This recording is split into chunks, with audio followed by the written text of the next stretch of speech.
Mason curlew and a Mason golden plover or From whatever. Davis Island. Yep.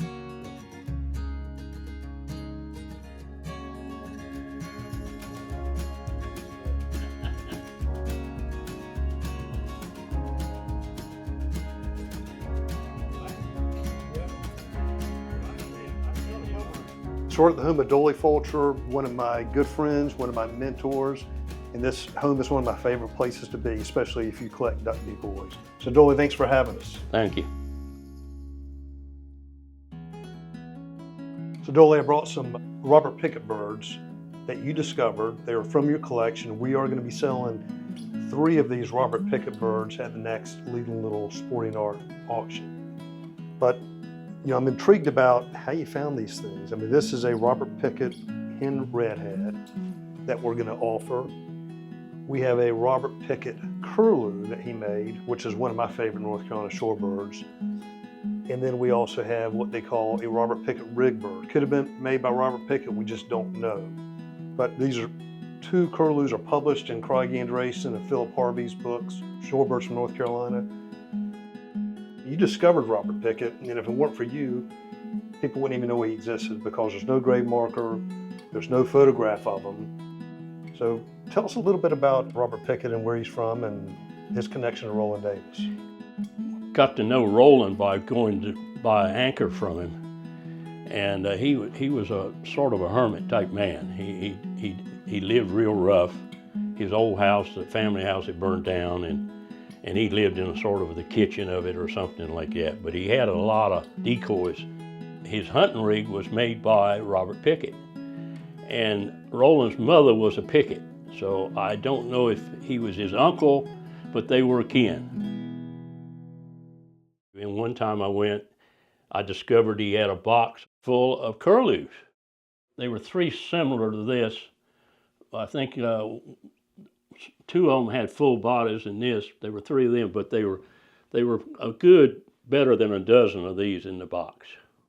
And they were made by, we think, by Robert Pigott. I mean, he made his birds, so Robert made them. Yeah. And the heads on them is a little peg. You can take the heads off and put them on. And he had a whole box of those, and I went ahead and negotiated with him, and he didn't want them anymore, so I bought them, and that's where we started with those curlews. Your heart must have been pounding when you opened up that box and saw this. Yeah. Good Well, night. at that point in time, you got to realize this is early 70s. They weren't valuable like they are today. Right. In the early 70s, we loved them, but they wasn't gold at that point. Yeah. But now these 2 birds, Yeah. they're published in books. Yeah, They're that's celebrated as some of the best curlew decoys from North Carolina. That's right. Yeah, I mean, they're incredible. That's right. Yeah.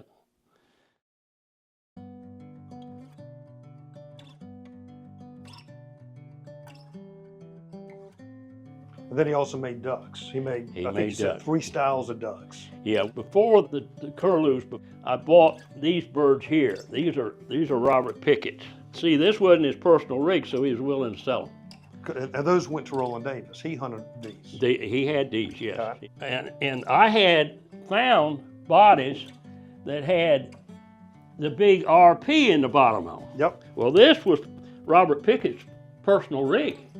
These were the birds he hunted with. And I had a lot of bodies that had RP in them. Well, I didn't know exactly who that was, but it turned out it was Robert Pigott. And this was his personal rig. And what was going on was these heads were so delicate they were breaking off. And Roland knew that, and he wanted something different. He wanted this style is what they came up with. Which is more substantial, more Yeah, that's robust. right. That's what happened. And so what happened was, even when Roland started making his personal rig, getting Robert to make it, he wasn't satisfied with that head. He got Mitchell Fulcher to make heads.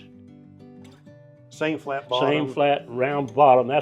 That is a classic sign of Smyrna decoys right there, is that round bottom. How many of these you think are out there in existence? I had 5 of them. Roland had 5, and I bought 5 from him. So And I don't know I don't really know if I've seen anybody else with any of them. Okay. I don't know. Yeah, well, I tell you, the decoy collecting community is very appreciative of you documenting this stuff, You know, it's Yeah, very it important. turns out that you just work for it for 20, 30 years and you start discovering little bits and you finally put it together. Right. Because discovering that this was his original rig, I didn't realize till 10 or 15 years after I bought these. And it turned out that Roy Willis had one of these on original one with a head, but I had a lot of bodies with no heads. Right. But I discovered this was his original bird. Yep, I love it. This was his second one, and then of course the ones that with the Mitchell Fulcher heads, the next ones. Yep. So Doily, we have a couple more shorebirds here from down east. They've always been known as the Calvin Gaskill Rig Birds. This is looks like a curlew that was in Craiggie's in Philip Harvey's book. The only one known, but this is made from black gum. Right. The original people made their corks for their fishing nets out of gum. Okay. And some of our earliest birds there at Stacy were made out of gum. So how old do you think the bird is? 1900, maybe a little earlier? Well, I would say that it's probably 1880s, maybe, somewhere in there. The thing that blows me away is how graceful that is. I mean, you put a bunch of these out, All right. and it's just like, it comes alive. Yeah, it is. They were real, for that time of frame, that was a nice carving of a bird. A lot of the community, they believe that they were not made by Calvin, but possibly made by Henry Harris. Tell me a little bit about Henry Harris and their relationship. What we have was that I knew from my father that Henry was one of the biggest hunters on Stacy. And I knew that Cal and the wives of Mitchell Fulcher and Henry Harris were all brothers and sisters. So that was a family relationship. So when Henry died and his wife died, Cal inherited Henry's rig. Okay. And it was duck decoys and shorebirds. And that's where they came from. Knowing Alvin, how he carved ducks and stuff, it could be very well that Henry carved them, and it's a possibility that Mitchell carved them. I want to bring that Mitchell in here, just compare them. Yeah. It's very interesting. So this bird here, we have the bill down through the head. That's right. We got the little hole in the back. A little hole in the back. Some scratch feather painting. This one, similar hole. That hole's a little smaller. Ain't that the back of the bill right there? Yes, it is. Sure is. Yeah. You know, Mitchell could have made them for Henry. You got to realize Henry was a hunter. But look at that. And he wanted to hunt these shorebirds. And he would have been the one that say, Mitchell, you got to make me some shorebirds because I want to hunt them. The rest of them wouldn't cared. And Mitchell wasn't hunting no shorebirds to mountain nothing. He probably just carved it. But look at that. That's what I'm saying. That's what I'm saying. I'm starting to believe it. It's possible. I mean, what got me was the hole in the back of them. Yeah, I certainly believe the possibility. It's a possibility. Yeah, when you look at it, seeing on the way they're made and everything, it just looks like they may be the same hand. And we know he was a carver. Mitchell was. No, he was the best. He was a We knew he was a carver. He was the best.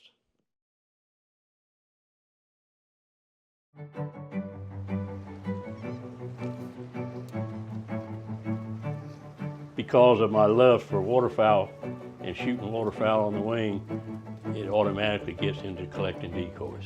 No And doubt that's about part of hunting, part of waterfowling.